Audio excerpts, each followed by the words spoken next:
Yes, indeed. Happy holidays. Merry Christmas. Happy Kwanzaa. Happy Hanukkah. Whatever your beliefs are, whatever you celebrate. I hope that you are celebrating in some kind of way during this time. I know that it's been challenging on all of us. It's hard to feel festive this year, so thought I'd have some fun. Put on an ugly Christmas sweater. And wish y'all happy holidays on our weekly Wednesday night stream. So this is the first year that Galactic released a Christmas tune. We did a tune with Angelica Jelly Joseph singing. We picked Santa Claus is Coming to Town. So I wore my Santa Claus is lounging around ugly Christmas sweater just for kicks, just to have a little fun, lighten things up. All right, Nick, my trusty engineer, do you have the Nick cam this week? Not yet.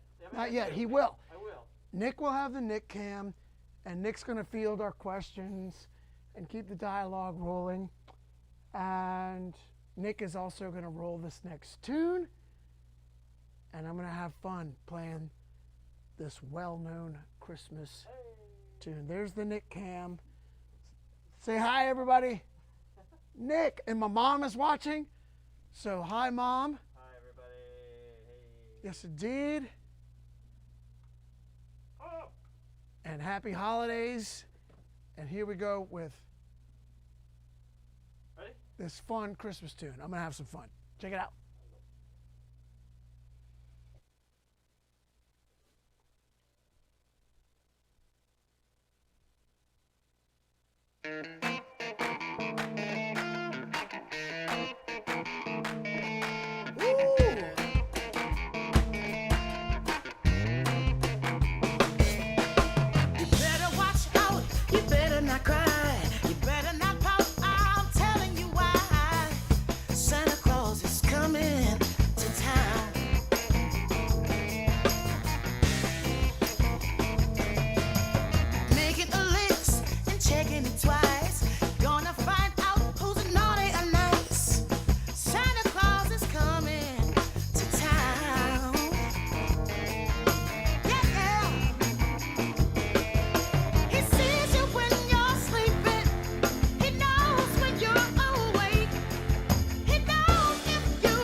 All right. Yes, indeed. Well, welcome to the weekly Wednesday night live stream that we've been doing most weeks throughout all of this situation that we find ourselves in. I appreciate all the support that y'all have been showing me, and not to give myself any kind of shameless plug, but any of you drummers out there who are interested in learning about some of the stuff I've been talking about and you want to dig a little deeper, I am doing a 14-day trial on StantonMooreDrumAcademy.com, and the virtual tip jar is open. Any support y'all offer during this time is greatly appreciated, and both of those links are in the comments or in the description. So the links are in there. So yes, indeed. And I do appreciate all the support y'all have shown us during this time. Coming on here weekly has been great. It's been a great way for me to connect with a lot of you and hear from you and answer some of your questions and learn more about what y'all may want to know from me, drumming or music-wise. So we like to open things up for discussion and usually try to start off with some general questions, music, Tipitinas, Galactic, Dragon Smoke, Stanton Moore, trio, piano trio, organ trio, any of those kinds of things we can talk about. And then we usually start getting into more drum-oriented things as we go. Oh, before I go too much further, check this out. So my good friend Ron Danette made this drum for me, and it is a solid ply of what he calls milkwood, which you could also call poplar, but it's about the sound, not the actual material. And check out this finish. It's pretty awesome. It feels pretty festive to me. I got it yesterday, so it made me think, oh man, let me debut this drum tomorrow night on my weekly stream, and let me wear an ugly Christmas sweater and have some fun. Someone asked, what is Santa doing on your shirts? He's lounging. He is enjoying himself. He's having himself a good old time. So, and I am too. I was like, man, you know, I'm not quite lounging, but I'm having myself a great time. And Nick and I have been having a great time in here, learning how to stream, learning how to record better, learning how to film better.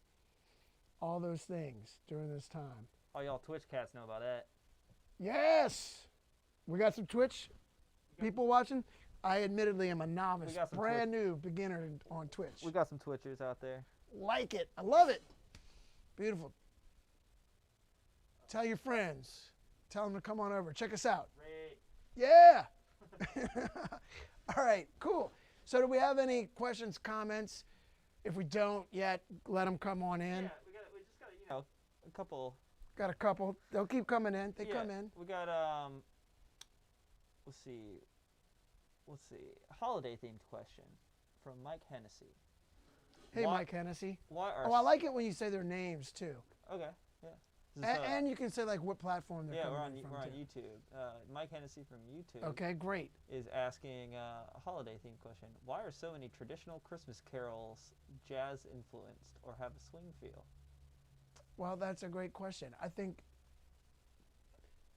maybe because a lot of them have been recorded in a time when that music was very popular. I mean, Ella Fitzgerald, Louis Armstrong, some of my favorite Christmas material, you know, that was their music. And that's when a lot of those songs were recorded, is when, I mean, keep in mind, you know, jazz, you know, it's becoming a dirty word.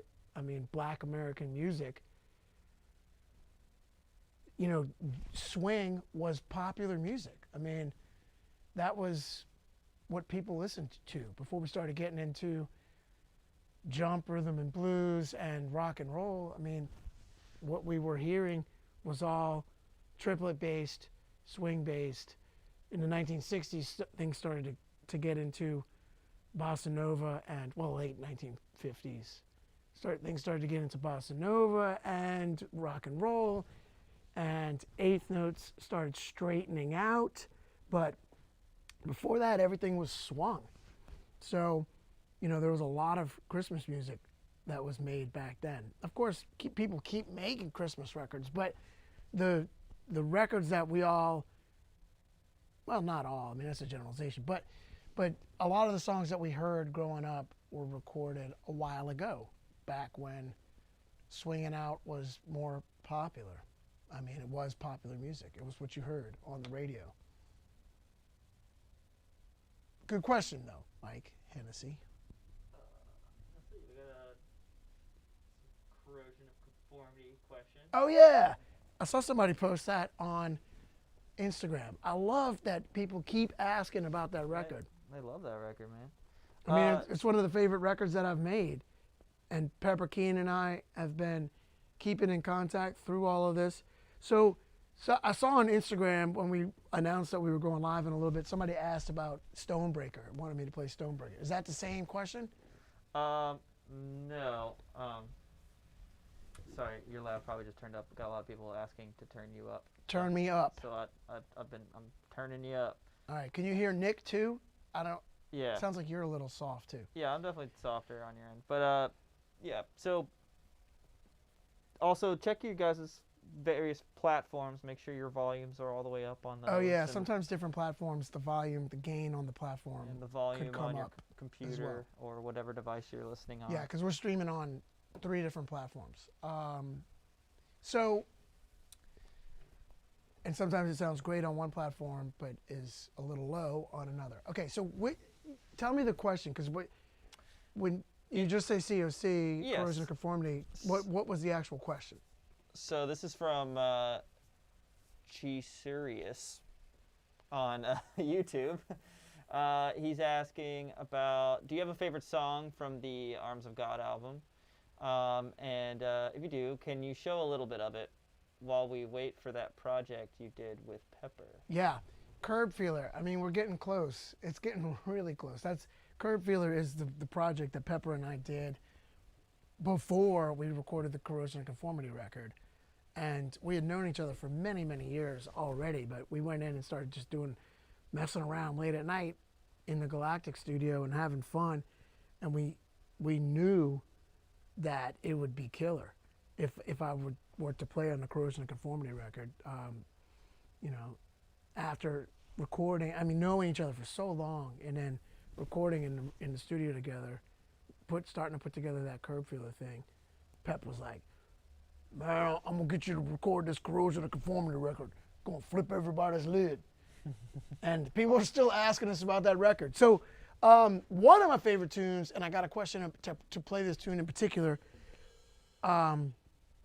was Stonebreaker, and the reason Pep called me is because he knew I could hit hard, he knew that I could groove, and he knew I could play a shuffle. So Stonebreaker is totally a shuffle, right? But you shuffle it on the bass drum, and you're laying into the cymbal on quarter notes. Check it out.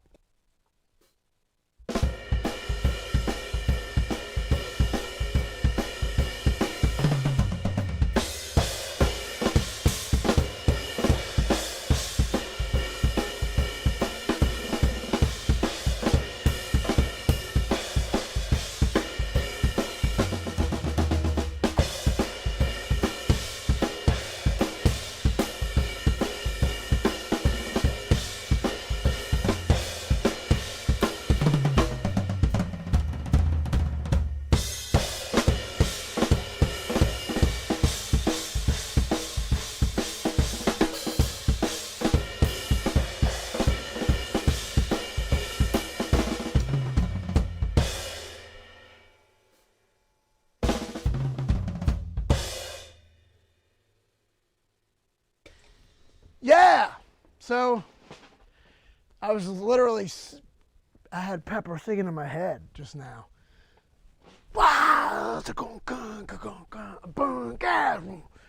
Yeah, I mean, I grew up with that stuff. I grew up knowing Pepper. I grew up listening to all those Black Sabbath records, Led Zeppelin records, Deep Purple records, all that stuff. And so for me, but then I also started playing all these gigs, playing like traditional New Orleans jazz, playing shuffles. So, I know how to play a shuffle.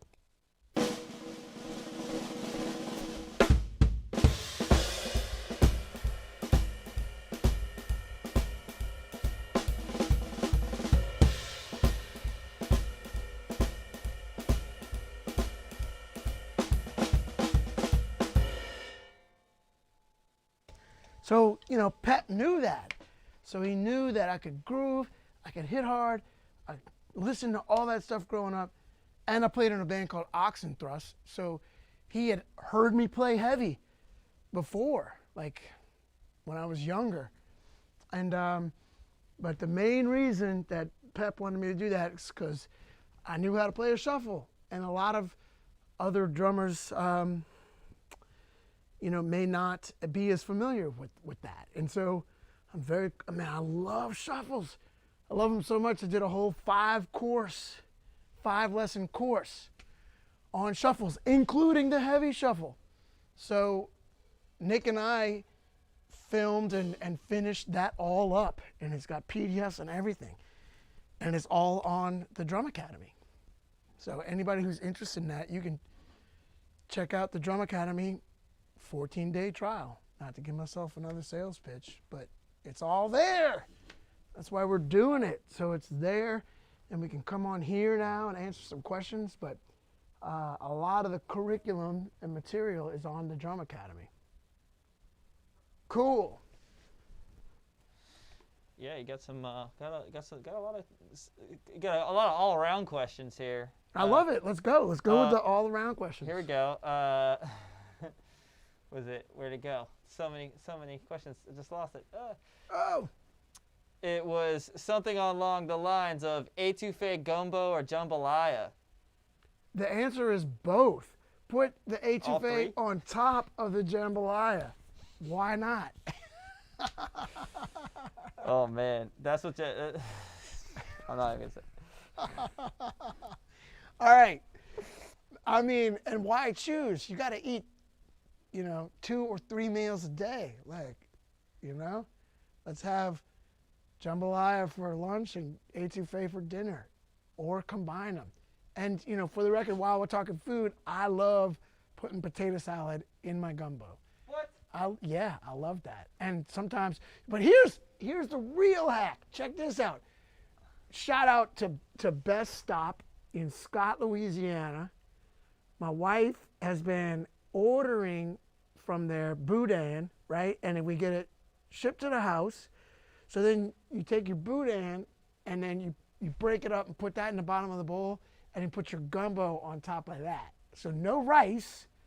We used boudin as the base, as in a replacement for rice.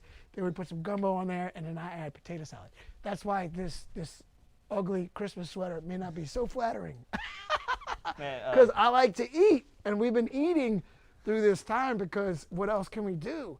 So, and my wife's mom, Miss Linda, shout out to Miss Linda, Lauren's mom, she makes the best gumbo I've ever had. So we will, get the boudin from Best Stop, put Miss Linda's gumbo on there, and, sometimes we'll just pick up potato salad from Parasols, which is in the neighborhood.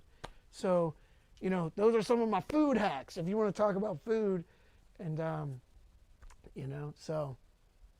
Best Stop also has some of the best crackling I've ever had in my life. Yeah, and so at Jazz Fest, the first stop that we make, my wife and I, is one of us will go get the duck and is it duck and andouille gumbo, and then one of us will go get the cracklings, and then we meet up together and we put the cracklings in the gumbo. Whoa, dude. Yeah, but we can't eat like that all the time. I eat a lot of salads too, a lot of power bowls and poke and salads on the road, but sometimes you just gotta enjoy You gotta enjoy. You grew up in Metairie, right? I did. Yeah, it's because you're closer to St. Charles Parish. That's why you put that.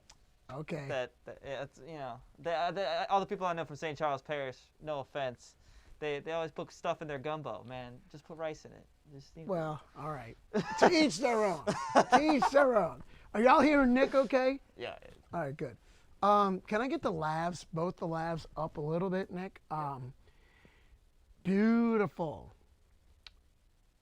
Okay, so let me hear some more questions. Let them rip. All right. I see him. Okay. In. Is that better? You hear Yeah. me? All right. Cool. So we got one from we got some a Twitch question. I love it. This is a pretty drummer question, but from CTSAP, CTSAP. I don't know. From Twitch, he asks, how would you suggest approaching go-go beat? Okay, that's a great question. So, to me, I do not profess myself to be a go-go drummer. There are great drummers from the DC area who play go-go, but I hear similarities in go-go to some of the New Orleans stuff, right? So one of the things with go-go is that it's tends to be slower than a lot of stuff from New Orleans, and it's swung more, right? So let's just start with like a basic go-go beat. And again, I'm not professing to be the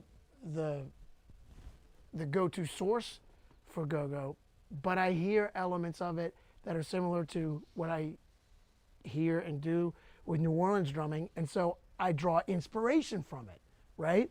And then bring it into some of what I do. But check it out. So you also, what I feel like when I'm trying to play real go-go, I think I'm hearing like a halftime shuffle in my head.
Sorry about that.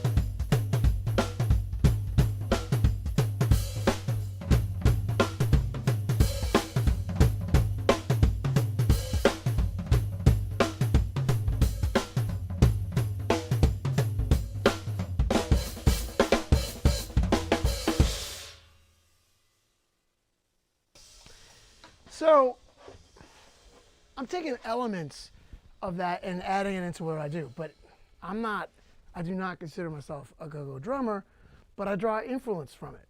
And, you know, go-go coming from African-American black culture from the DC area. And that is music that developed in that area. Mardi Gras Indian music is music that developed in the New Orleans area, I hear a lot of similarities. So one of the classic cowbell patterns in go-go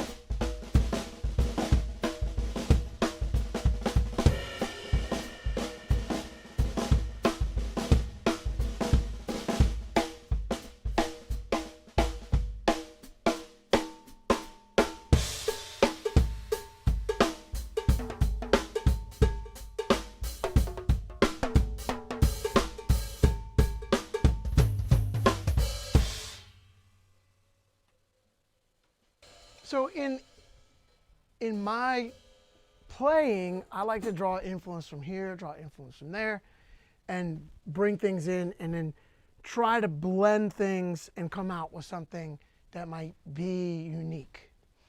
And so when I play, a lot of times I'm playing things that are a little bit quicker and maybe not as swung, straightened out a little bit.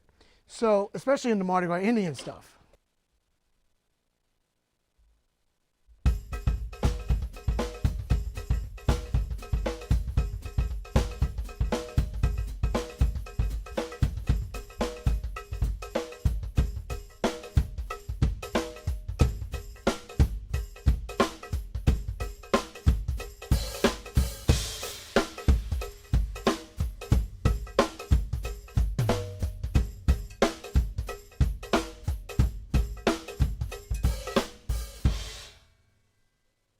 So I just took something that I would play for Mardi Gras Indian contexts, and then I slowed it down and I swung it more, and it started to sound more like go-go.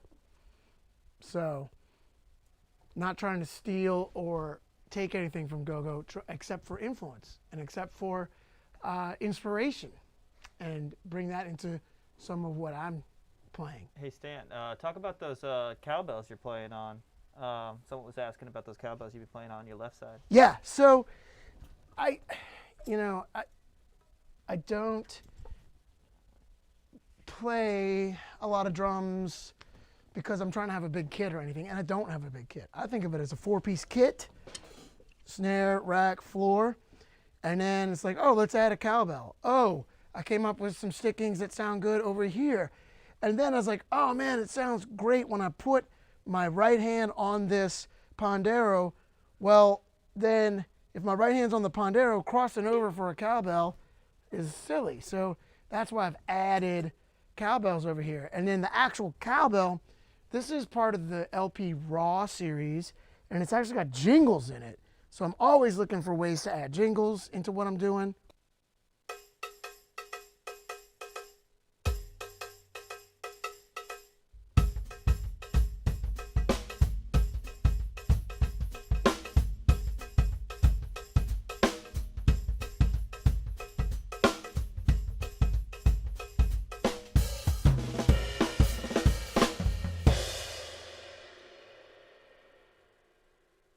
So that's coming from trying to approximate a lot of the Mardi Gras Indian stuff that I hear on the streets and on records, where you got multiple guys playing cowbell, tambourine, bottles. And so that's why I'm playing panderos over here, because it sounds like floor toms with jingles to me. And that's why I got a cowbell with a tambourine over here. Nick, give me the foot cam, please. So a lot of times, and Big Stan, shout out to Big Stan Zlatkowski. He wanted me to play some mambo bass drum stuff, right? So here's the mambo bass drum pattern, but I'm going to straddle the hi-hat and this LP cowbell with a tambourine on it, Shout out to Richie Gahate Garcia. Gahate bracket. Richie's a beautiful cat. I've gotten to hang with him a couple times. So this is what this cowbell and tambourine sound like.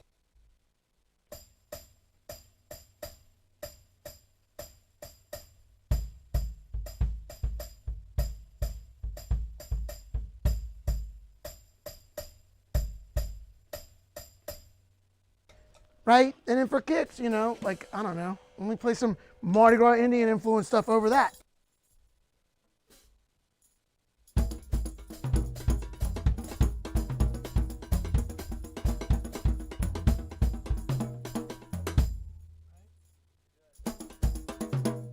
What's that? Do it again.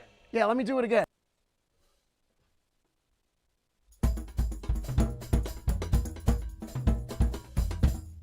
So I'm putting myself on the spot, but I love doing this. It's been a minute since I've shed this, so let me get it together.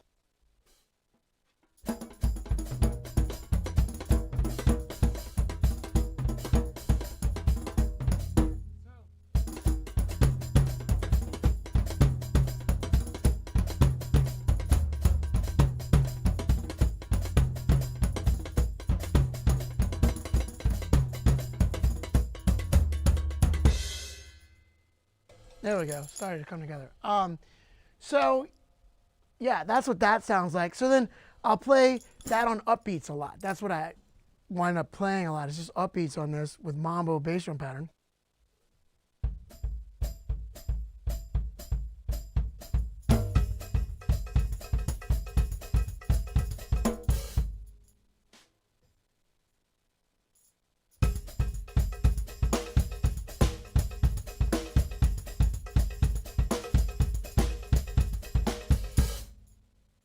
Right? So, and then, you know, over here, like, I'll play, you know, the Johnny Vidakovich sticking. Right, right, left, right, right, left, right, left.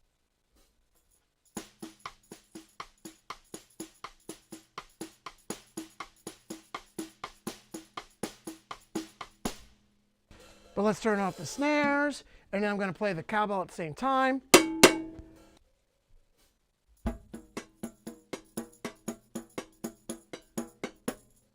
Then I'm going to add Swiss triplets to the front of it.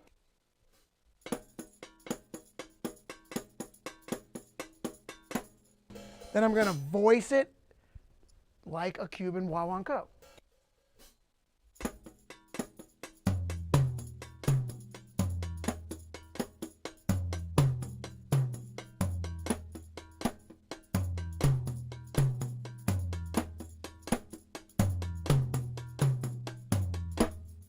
Then I'm going to bring that up to speed a little bit and throw the left foot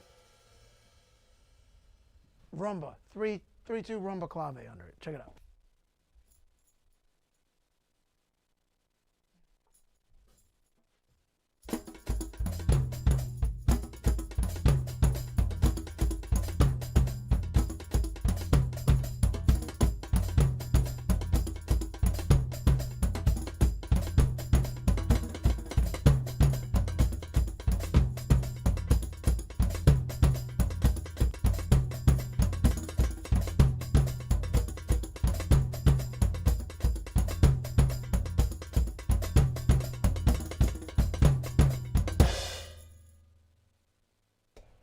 All right.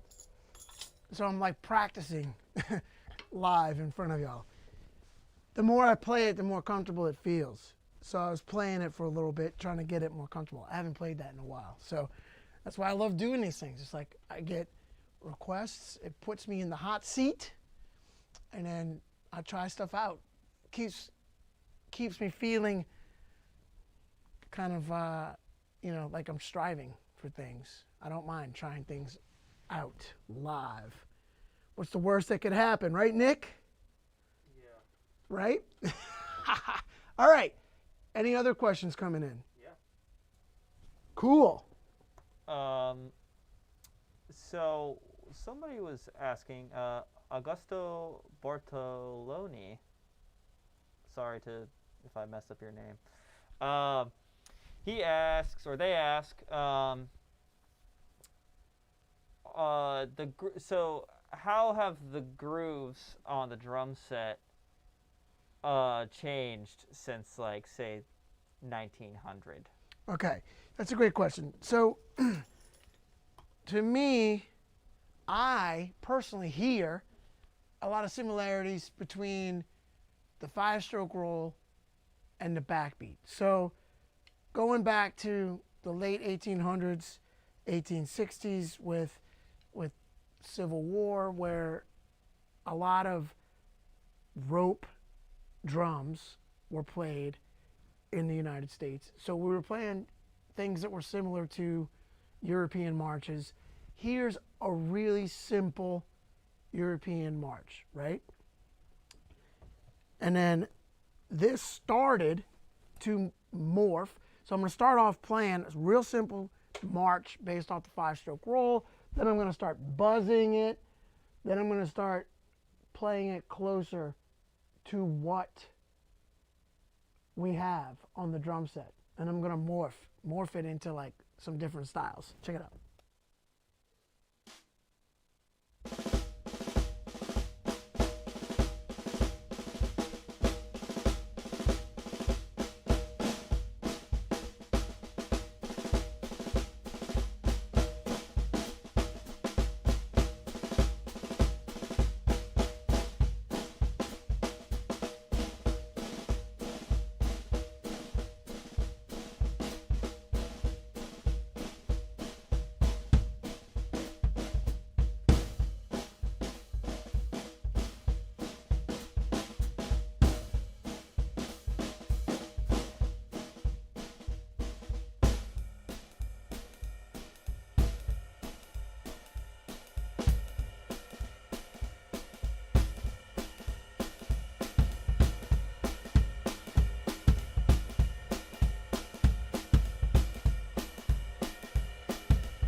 And then two, right there I went into some rock and roll stuff and then over into funk.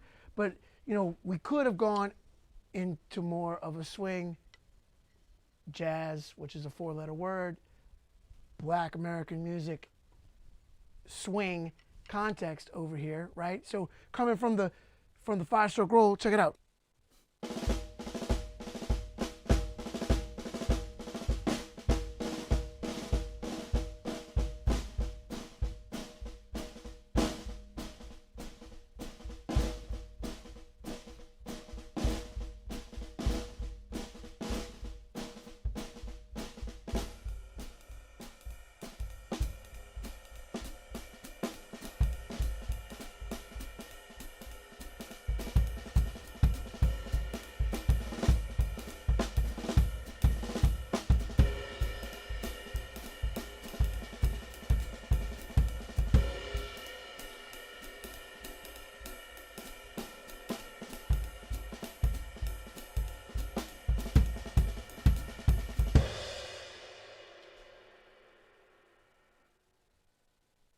But to me, even when we're swinging out, I still hear the 5-stroke roll.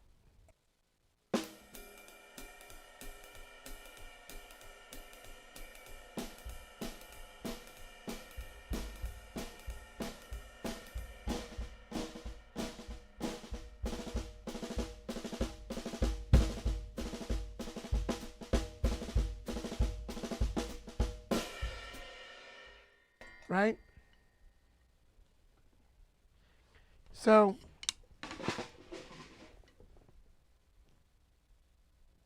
yeah. So, the evolution of some of the things that we play on the drum set, the convergence of African culture that was forced to migrate here through the horrific practices of slavery, and that migrating with some of what else was going on here in the country as well. So, all right, Nick, more questions, please. I think this is actually kind of a great question from Steve Hubbard Guitar on YouTube, asking any suggestions or exercises for transitioning between parts of a song without losing the pocket. I'm getting decent at making the groove feel good in isolation, but struggle when trying to play a full arrangement. Yes. So keep your transitions simple until you can elaborate. So keep in mind, like, to me, one of the hippest fills in the world. So I'm going to go from the verse of a tune to the chorus, right? Then to the bridge. And on the chorus, I'll be playing the bell. I'll be playing the cymbal. And then the bridge, I'll go up here and play upbeats on the ride. But my transitions are going to be super simple, right? I'm just going to play. Check it out. You'll see how simple it is. But I'm going to make it musical.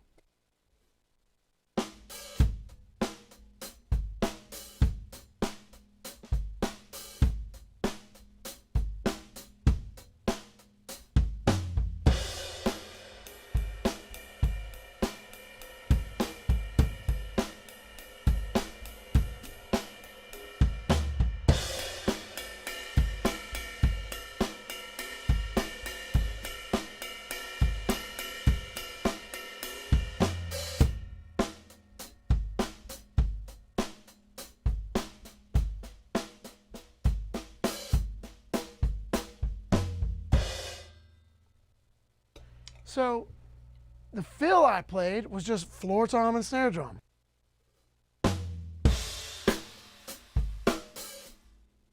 When you do that and hit a crash, there's very little doubt that we've just entered a new section into the song, right? So start with that, and then as you get more comfortable, you can add things to it.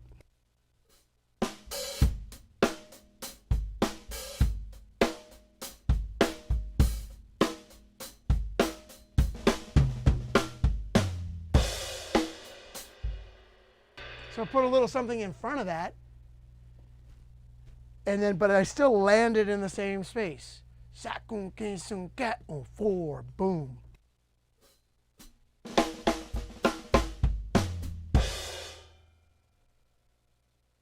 But if I would have just gone boom, bang, everybody would know where it is. It doesn't need to be complicated or fancy or very ornate to let everybody know, hey, we're going to the next section. You could even just do a flam on the snare drum.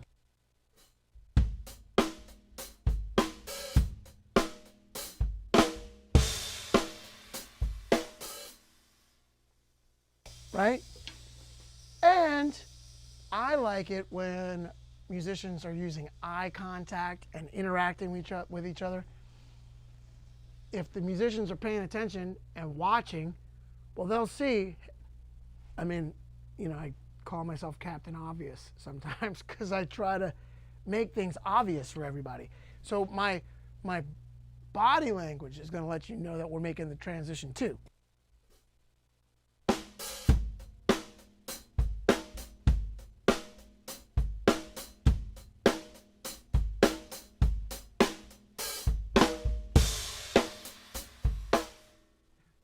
If you missed that, shame on you. And I'm talking to guitar players, bass players, horn players out there who aren't paying attention. So, I try to make it obvious. It doesn't have to be a whole lot of stuff going on. So, yeah, beautiful. Another question about your Pandero. Someone, it's like Park Hill, just purchased the LP Stanton Moore Pandero. Interested in how you have it tuned. Thank you for purchasing that. So the way that I tune it is that I tune it almost as low as it'll go. And then I just noticed on this one, I don't know if you can see this, but the little hook, I tune it so low that sometimes the little hooks get loose and come off. And so I tune it as low as it'll go without falling apart. Then I put it on a carpeted surface, and then I kneel on it. And you can hear it, listen. That's just the head stretching and the glue in the collar settling, but you're not gonna break it. I say that as we're live. But that's how much confidence I have.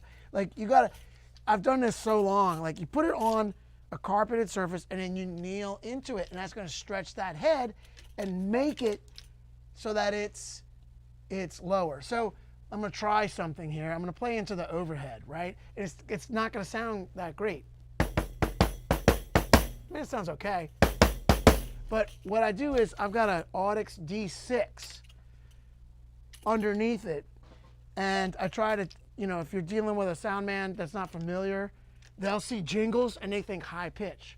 And you tell them, no, please roll the highs off and the mids off and roll the lows up. And it should sound like a cross between a floor tom and a bass drum with jingles. And that's what I'm going for, is trying to sound like a tambourine and a floor tom mixed in the streets of New Orleans.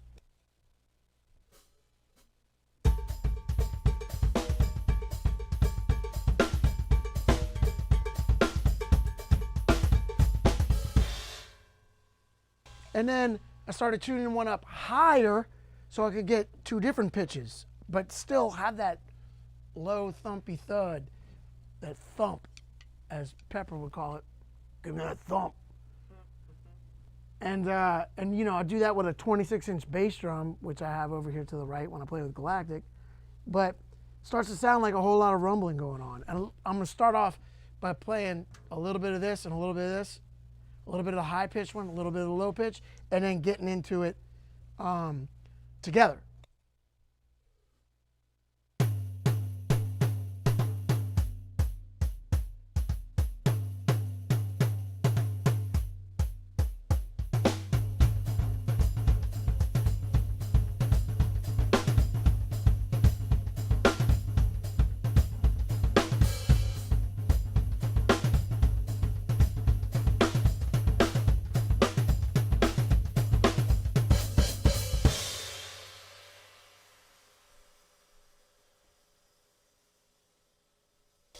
So that's what I'm doing with the Ponderos, plural now, because I'm using two of them. So that's what I'm doing, and I'm combining things that I've heard all my life growing up in New Orleans. You know, born in Metairie, growing up, going to college uptown, and then pretty much living, you know, somewhere in Orleans Parish since I was 17 years old. So taking all the things that I've heard from Mardi Gras Indians, brass bands, Johnny Vodakovich, marching bands.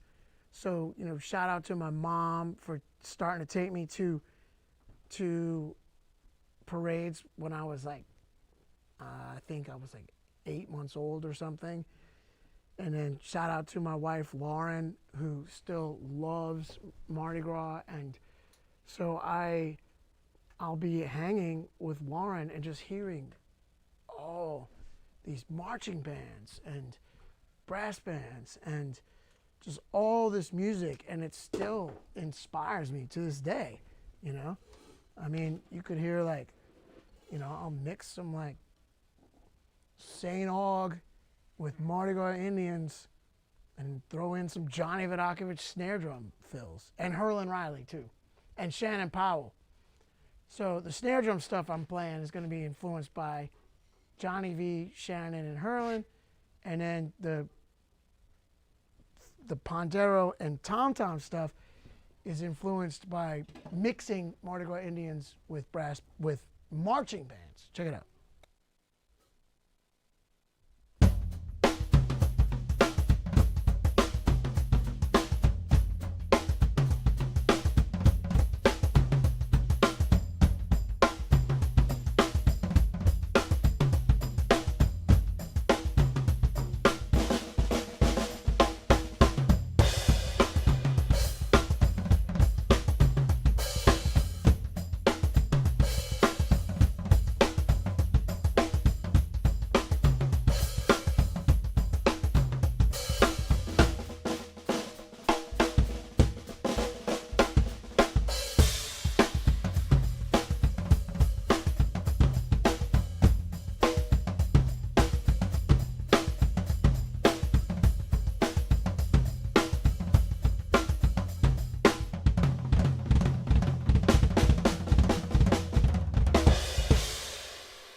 So I might hear a cadence on the parade route by one of the marching bands where I'm like, that was killing. And go home and try to approximate something that I just heard.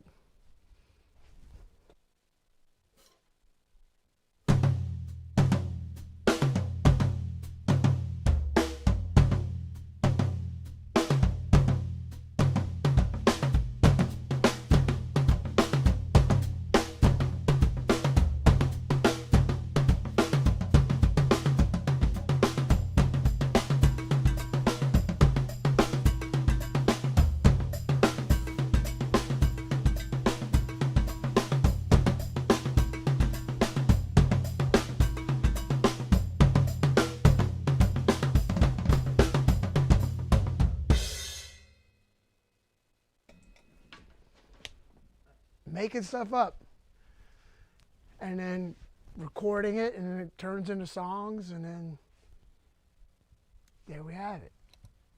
Cool. Oh, sorry, my lab. Sorry, I was having some technical difficulties. So That's all right. That's my job. That's all right. Had Nick to- is doing the work of 6 people over here. Nick Solnick, my man, my right-hand man, responsibly wearing his mask, staying distant. It works. It works. It works. So, man, it's amazing how time flies. It's 7 o'clock. Oh, wow. I know, right? I like to keep these to an hour, so I keep y'all coming back. And if I didn't answer anything, There's tons more questions, so there's tons more You questions. got homework. I got homework. Well, man, y'all come back. I'll be back next week. The 30th, right? Yeah, because today's the 23rd. So we'll be back on the 30th. If I didn't get to your questions, come back. I don't think we're getting out of this anytime soon, unfortunately. I wish we were. I miss playing gigs. I miss interacting with people, interacting with audiences. But we got to do what we got to do to get through this. And, I mean, I hate to say it, but it involves wearing masks, and it involves staying socially distant. I know not everybody wants to hear that, but science is science. And so we'll get through this, and hopefully we'll get through this learning that we're better off when we can work together to make this world a better place. Instead of constantly being at each other, let's work together to make this world and the communities that we live in better places to live. I mean, I certainly dig it when I'm more in harmony with people than at odds with people. But maybe that's just me. But if I didn't get to your question tonight, come back. We're going to be here. I'm not going anywhere. And also, maybe I answer that question in the Drum Academy, StantonMooreDrumAcademy.com. Free 14-day trial. Check it out. Tons of lessons videoed and written out on a lot of this material. And I'm in the forum all the time. So people are asking me questions, showing each other videos, telling each other what books to check out. I'm currently reading the Jeff Porcaro book, It's About Time. Any drummers out there who haven't checked that out yet, it's awesome. It's great. If you have a drummer in your life, it's a great gift for them. Shout out to Robin Flans. Thank you for writing that book. And yeah, man, I mean, time flies. But I want to keep people coming back. So come back.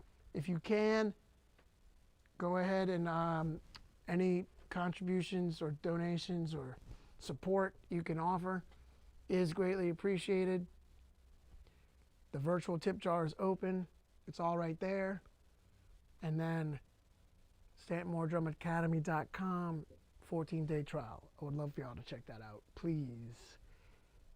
While we're during this time, been focusing on growing that, and it is growing, which is exciting, super exciting. So, all right, we're gonna say good night. We'll see y'all next week, and I appreciate y'all all tuning in. Seems like we're getting more and more people tuning in, more and more questions coming in, Merry Christmas. which is awesome. Merry Christmas, y'all. Happy holidays. Trying to have some fun. Be festive. Be safe. Be careful. I love y'all. Thank you very much. We'll see y'all next week. Good night.